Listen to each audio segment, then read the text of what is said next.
Pessoal, é o seguinte, agora a gente vai falar de maneira específica da função de segundo grau, beleza? Então, ou seja, a gente vai analisar a estrutura dela e como que ela pode ser representada, beleza? Então, olha só, a função de segundo grau, ela é definida, ou seja, ela existe dos reais nos reais.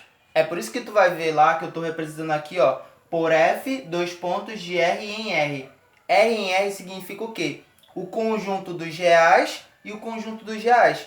Ou seja, para cada x real que eu tenho no meu domínio, professor, mas o que é o domínio? É aquele conjunto que antecede ao que a gente vai chamar de imagem. Então é como se eu pegasse alguns elementos e aplicasse na minha função.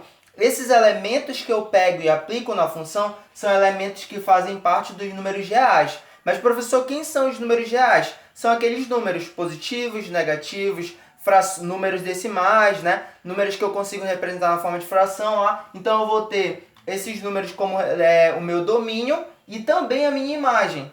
Beleza? Então, ou seja, para cada x real no meu domínio, quando eu aplico na função de segundo grau, isso também vai gerar para mim um número real. Beleza? Então, eu aplico o número real e vai gerar um número real. Beleza? Toda função eu tenho essa característica. Eu aplico valores e vou obter alguns valores também a partir dessa aplicação.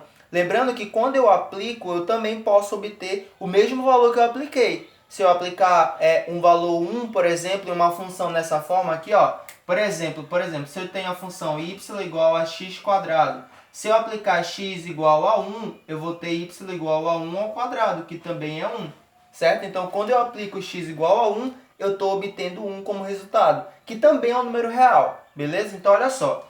Então, tranquilo. A função do segundo grau, ela tem uma cara, ela tem uma expressão algébrica que representa ela, eu já te falei isso. Então, olha só, eu vou ter aqui f de x igual a ax quadrado mais bx mais c. Então, essa daqui é a estrutura dela, é a forma como ela se representa, beleza? Em que se A, o A, que é o meu coeficiente, ele necessariamente precisa ser diferente de zero. Professor, mas por que o A ele tem que ser diferente de zero? Porque se ele for zero, essa parcela aqui ela não vai existir.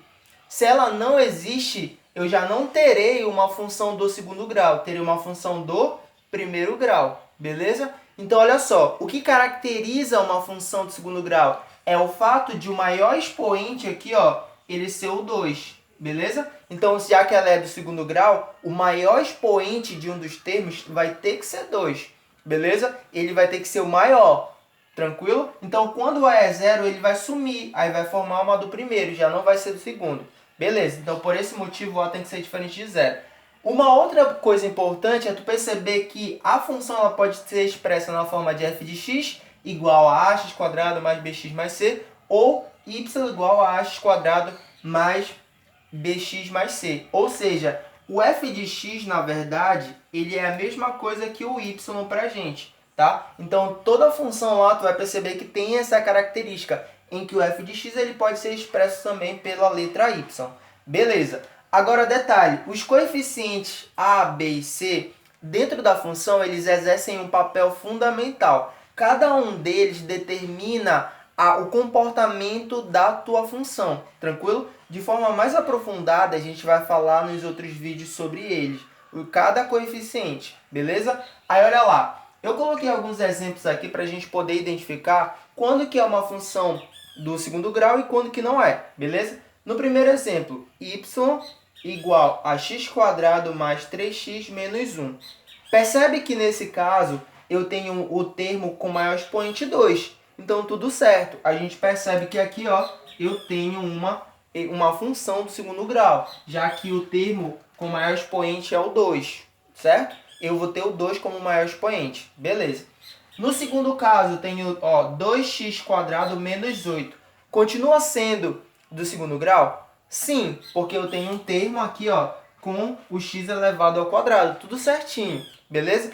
Ah, professor, mas eu só tenho um número depois. Tranquilo, tu percebe que está faltando um termo lá. Mas esse termo não vai deixar de caracterizar essa expressão como uma função de segundo grau, já que ela apresenta um termo com expoente 2, beleza?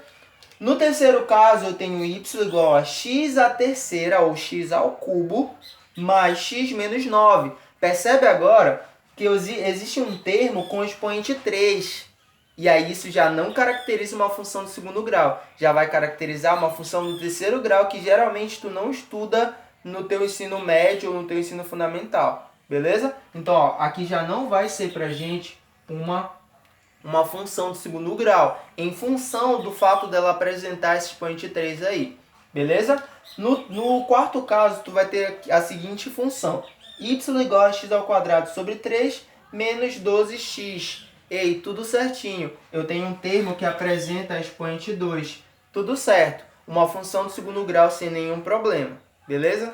Então, no próximo vídeo a gente vai falar de forma mais específica sobre os coeficientes.